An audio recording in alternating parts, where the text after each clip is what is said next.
It's amazing to me how much fear can actually hold us back. Um, and I'm not just talking about martial arts. I'm talking about life. The fear of the unknown, I think stops a lot of people from moving forward. Would you agree? So it does, absolutely. I mean, I know that when I started law school, there were a lot of unknowns. I was first generation of my family to get a college degree, let alone go to law school. Um, so I had no idea what I was walking into. Hmm. And a lot of the people that I went to law school with, were second and third generation lawyers in their family. So, they already knew the roadmap. They already knew how all of it worked. They already knew how all of it meant, and here I was, I didn't have any of that background. So, I was literally betting on myself. Um and Now, is that the going, is it the same type of fear that you encountered when you got into a ring to fight somebody, and as it when you were going through college, or is it a different type of fear? that was different because the fear that I felt when I was competing was the fear of getting hurt. The fear that I felt the other way around was more the fear of what if I don't make it? Failing. I'm investing all this time, I'm investing all this money, I'm investing all this effort Hmm. into something, and I basically just told myself that failing's not an option. Right. And basically I did what I had to do to be successful. And I guess to some extent I did the same thing, when I was competing too, because I'm like, I'm going to do this or else. Hmm. And once I overcame that, then I was going to overcome it or else. So I mean, the way you did it was the same, but it was a different fear for a different reason. Right. No, I get it. Um, but it was still fear, and Fear, you treat fear fear is the same. common. You treat fear the same. Hmm. But then after that, I jokingly say that, for the most part, after I finished all that and after I passed the bar exam, life was kind of set. I mean, the course was kind of set, and then I just followed it. Yeah, it was laid And I've out been for on you. the same track for 40 years, 30 years. Well, congratulations, sir. That's Hey, a amazing story of overcoming something, mhm. especially in something as hard as fear. I know that I felt that when I went into the military. I had the fear of the unknown. I didn't know what to expect, and I was Right. afraid to. I mean, multiple members of my family went into the military, but the military has changed and evolved so much. I didn't know what to Oh expect. yeah. Oh yeah. Yeah, I mean, it's scary because you feel like you're walking in and you don't know what's going to happen. You don't know what the outcome's going to be, but you have to maintain an open mind and a readiness, Hmm. at that point. I mean, when you're going into something like you said, I mean, I've never been in the military, so I don't even want to attempt to begin to speak about it because I've had friends that are in it and the stories they tell me are pretty amazing. Um, I got some funny ones. I'm sure. I'm sure you do. I can remember one time, just a short story. We had a room inspection, and I was working nights. Well, I had this bright idea that I was going to put a hot tub in my dorm room. Oh, nice. So I put a hot tub in my dorm room, and I'm sitting in this hot tub, and here comes the base general in my first shirt doing room inspections. They walk in, and I go to stand up. They're like, "No, no, no, no, don't stand up." But the thing about it is, I got hollered at, but there was nothing in the regulations stating I couldn't put a hot tub in my dorm room. So So you that's just technically didn't violate a rule because there wasn't a rule that said don't do that. there's a rule now. It's your exception. At my exception, and I was known as that guy because I would always look at something to see if I could do it first. If there was no mention of it, I'd do it. There you go. There you So go. If it's not in the rules, if they say you can't do it, you can. yeah, just like I was interviewing Professor Gary Lee, and he was telling me a story about sport karate, and he fought Grandmaster Billy Blanks. Well, Uh-huh. Grandmaster Billy Blanks had this. this weird cartwheel karate kick. It was an axe kick. It was a cartwheel turned into an axe kick. And that's a very controversial move because in most sport karate or I know at least Taekwondo, if your hands hit the floor, move doesn't count. Correct. So he must have found a loophole, but now there's a rule stating if your hands hit the ground, you can't do a cartwheel X kick. Correct. So Yeah. I kind of related to that. So It is, yeah. I mean, if they say you can't, they say you can't do it. I mean, the cartwheel, the cartwheel is an interesting thing because, like, my daughter does dance, mhm, and I taught her how to do an aerial cartwheel and break a board, which is where your feet don't touch the ground, but you do the cartwheel, that's pretty cool. and she can break a board that way. Still, Yes. that's awesome. I'll have to see Yeah. that sometime. So, do you feel that networking is important in martial arts? Yes. Yes, sir. I do. I mean, I think it's important to, I think it's important, especially in today's world, because you have to know you have to kind of maintain a lot of you have to maintain a lot of connections, a lot of contacts, Hmm. in order to, in order to get, I guess, access to more information, access to more people. Hmm.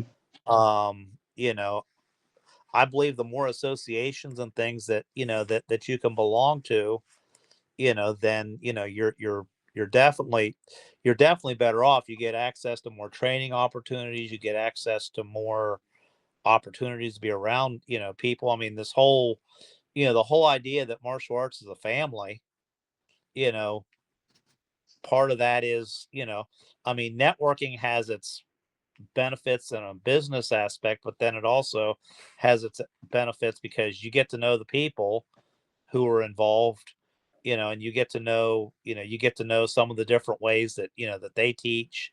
You get to see some of the different ways that they do things. You also get access to more opportunities you wouldn't have had access to otherwise. I agree with you. I know. Yeah, I mean, when I was more active with the State Taekwondo Association, I did a lot of networking when I was involved in a lot of that. And I mean, in the years since Grandmaster Che has passed away, I've kind of stepped back from that, but I'd kind of like to get back into some of that again, and then start to kind of you know, get to know some different people better, get Mhm. to, you know, be part of more, some different organizations and stuff. I just haven't decided exactly how how much or how much time I want to devote to doing that, because I devote a lot of time to, right now I've got my my one son's a senior in high school. This is a senior year. He graduates this spring. I've got another daughter that's a sophomore. She's going to be a junior next year, and we're busy with with a lot of their activities and stuff. But Right. when they're done with school, I definitely like to expand more of those networks and things, and start to kind of maybe go to do some different seminars and those kinds of things. Then you get to maintain some contacts with people. So yeah, I definitely want to, and I definitely should. So earlier we talked a little bit about your bio and everything, and you were involved with the Ohio State University Taekwondo Club. Is that correct? Correct. Yes, So sir. how cool was that to work with a Big Ten school and have access to all these students for that were interested in martial arts? Yeah, it was amazing because with that school you had with that club, there, today you go to you go to a school like Ohio State, there are multiple martial arts clubs and organizations Hmm. that are on campus even. But back then there was one, and that was us. Right. And I mean, there was a karate club, there was a fencing club, there were, other, but as far as taekwondo, we were it. And good. I guess my question that I have for you is, being it that Taekwondo is such a popular sport and it's in the Olympics and everything like that, why don't you think that more Division One schools like in the NCAA don't offer that as a competitive sport, but more as a club? You Is there any reasoning for that? You think? I mean, I I'm think asking the hard questions here. it is a hard question. I mean, I think, you know, I think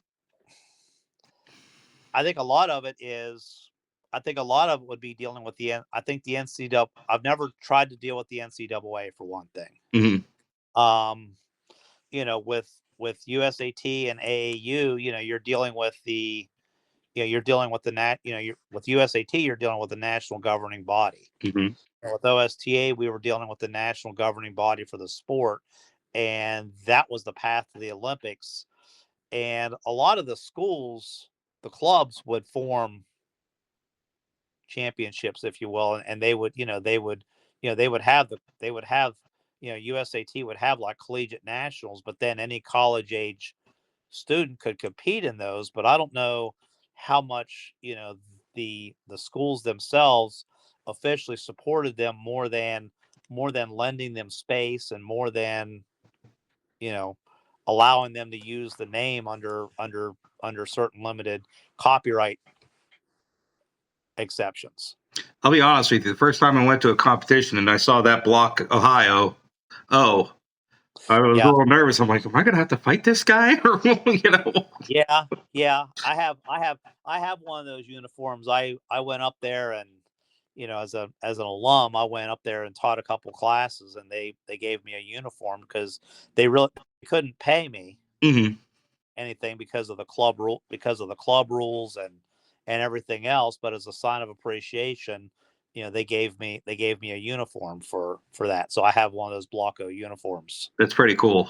and it really is it's very cool. Absolutely. Go Bucks. And I went. I mean, obviously, being past president, we had a lot of the stuff that we made and that we created back then.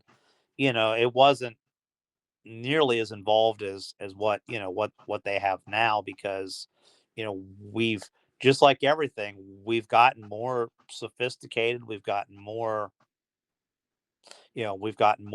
involved. Mhm. The whole, I mean, I don't think, I'd like to see there be Taekwondo scholarships. I know that USAT has a program, where you can get the high school varsity letters now for Taekwondo. AAU does too. I meant AAU. I'm sorry. I Yeah. said USAT. I meant AAU. No, yeah, they have the varsity letter program. I believe Grandmaster, or not, I'm not, Master Covert, Alexander Covert Yeah. started that program, I believe. Yes, I believe that's correct, because I know that one of our students, at OMAC, um, earned a varsity letter. She had to compete in a certain number of tournaments, and things of that sort. And I think the school's athletic director had to Sign off on it. sign off on it. And I think there were a few other requirements that were involved. I think starting at the high school is probably a good way to start. I think Absolutely. you could get it at the college level, because I mean, at the college level you have clubs, um, and I mean, we have clubs for just about everything. I mean, you have dance clubs, you have, um, you know, even baseball, basketball. I mean, they all have Softball, yeah. club sports. But I don't know if they're ever going to get. I don't know, at least if at this point, if we're going to see a situation where you get to that club level, because the path is still going to be, you have to go through nationals, and then once you get to nationals, then you get into your international competition, and it's all pathway to the Olympics is So the focus. I guess one of my last questions here is, what is the path to the Olympics for Taekwondo now? I know it used to be AAU, then it moved over to USAT. Now you have to compete in so many different tournaments, and every tournament you compete in, you get a certain amount of points, and then you're ranked nationally, and then you got to go to team trial. Uh, So, what is the actual path to the Olympics for Taekwondo right now? I I honestly don't know right now. Hmm. Simply because, like I said, after I stopped working with OSTA, right, during COVID, and then I started with, for a little while with Master Taylor, to try to try to get it started up again. That was kind of my last involvement. Hmm. I do know that I know there's a point system, and I know that different tournaments are worth different points. Hmm. Um, and I know that there's been point systems. There's been some kind of point system that's been around for a long time, probably 30 years. There's been some kind of point system, but it's always been changing over the years. And Right. I don't really know exactly. I know that certain tournaments get certain points. So you have, I know people complain about what they call point chasers. Hmm. Yeah. They go to a lot of tournaments, to chase points. But they might have to go to two or three state level tournaments or two or three local level tournaments to get the same level points as if they go to like one national level. Well, then you run into money too. You got some families that may not just have the money to do it, to Correct. go to these tournaments. So, I Correct. mean, are we really putting our best athletes forward at this point? Nobody knows. We don't, yeah, we don't know. I mean, a lot of it is money. I mean, I know that I've talked to a few people that really are into the competition. And you know, I know my daughter does dance, and I can tell you that I spend thousands of dollars a year on that. Well, me too. Thousands. Um, and I know the people that do the sport taekwondo are the same way. They spend thousands of dollars, Hmm. you know, in registration fees, you know, additional coaching, going to a lot of these seminars, Hmm. getting the FaceTime, if you will, with the Olympians, going out to the Olympic Training Center, Hmm. you know, those things, those are incredible expenses. And unless you're either wealthy or sponsored, You're not going. you're not going. I mean, a kid like me when I was coming up through would never have had that opportunity. Listen, I had four brothers, and my mom worked at General Motors. My dad was a long distance truck driver. We were as blue collar as you could get. Yep. We weren't poor per se, but we were blue collar. Yeah. Yep. Same here. I mean, we definitely were not poor, but we couldn't have sunk thousands of dollars into something like that. No, not for just a chance. Correct. And it did, and back then the model that we have now didn't exist. But Mhm. even if it did, and like you said, there's so much uncertainty. I mean, I know that a lot of Grandmaster Chase students that, did these things. I mean, he helped support them. He helped fund a lot of that stuff out of his, through the school. They funded a lot of that stuff for some of these guys that competed. Some of them, he did other things to help them raise money. Well, that's just who he was. He came across as a very humble, very generous man to me. He was. I mean, he would do whatever he could.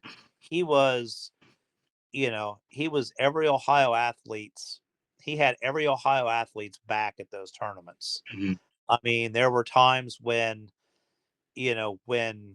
especially back in the early 80s, late 70s, early 80s, when things were a lot more political, he would always have, if there were controversial calls against against an Ohio athlete, he was the first one in there to say, this isn't right.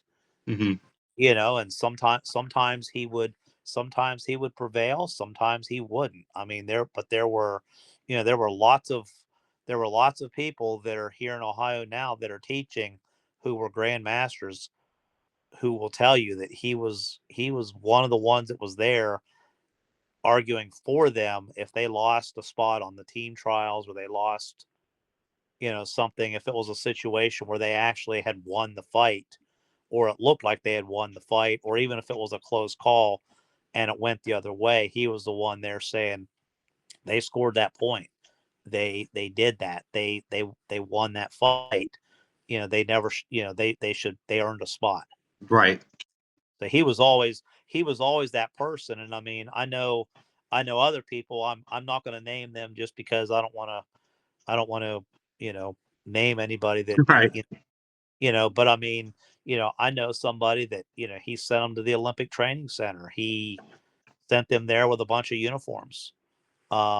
He sent, you know, different people to, different people there. Some of his, a lot of his students, he sent them there, and he made sure that they had a way there, and had access to, to the facilities and everything else. And, and they got the shot that they deserved. That's And, fantastic. he kept them, there were a lot of people I know that he kept in the martial arts that wouldn't be in the martial arts today, Right. uh, if it weren't for him continuing to push them, Hmm. saying you can't stop, you can't quit, you have too much to offer. Yes, sir. And and I mean, I knew a handful of people. I'm not going to call them out, but if they watch this interview, they'll know who they are. Hmm. And but at the same time, you know I also know from talking to them that they're very grateful for that assistance and that mentoring and that leadership and everything else. Well, that's what martial arts should be about. Hands Yeah. down, that's what it should be. I think if we had more people in the arts, as there probably is a lot more people that I don't know about, like Grandmaster Che. Uh, I think we'd be a lot better off if we put aside the politics and the money aspect of it. As far as competitions, I think we'd be a heck of a lot better off. yeah, I mean, I try to do what I can to help people along the way. Hmm. I'm certainly not wealthy enough you know to send somebody, halfway around the world to, to a training center or anything like that. But, I try to do what I can to help people, Yes, sir. along the way. And, I try to, you know, I don't do this for a living. I don't teach for a living. I know the people that do have to make money and they have to make a living doing this, Yep. you know, but, I'm very willing to do what I do for the good of helping people. Well, I can't thank you enough for being on. I love your outlook on martial arts, and I really hope this isn't going to be the last time we have this conversation. I hope to have you on in maybe 6 months or so. We'll check back Okay. in and talk about, a certain subject that might come up or whatever. But thank you. Is there anything you'd like to leave? Parting thoughts? Um, I mean, I guess, one of the things I know we've been talking a lot about Grandmaster Che. One of the things that he always told us, you know, was that we always had to try to improve ourselves, all of our life. So, I mean, I started doing martial arts when I was 14. Hmm. I'm now 56. I'm still doing martial arts, and you're still improving, you're still growing, you're still, even though Grandmaster Che is not here anymore to help guide me, you know, I've reached out to other sources for guidance, Yes, sir. other sources for help. So I mean, as you're going through that journey, you got to always be looking for those, I guess, those opportunities to try to improve. Hmm. What go to whether you're training with different instructors, different background of instructors, or whatever. I just always, that whole idea of continuous improvement is something that I've not only done in martial arts, but I also do in my life, Hmm. my profession. I try to do it. I try to handle everything I do with that thought process in the back of my mind. Hmm. And again, thank you for having me. I enjoyed talking to you. I hope that what I've had to say somebody will find helpful and useful. So I feel that every martial artist doing what we do has a story to tell, and I feel that every martial artist, no matter how big or small, can make an impact in this in the art. Not only that, everybody's story is inspirational, and that's why I do what I'm doing. thank you. Another thing I'm going to put together. I hope to start next year. I'm going to do a seminar series. I'm going to host a seminar series where I bring in 5 to 10 grandmasters, masters of different styles of martial arts, and have them do a seminar. And it's going to be hosted by the Martial Perspective in our home school in Youngstown, Ohio here.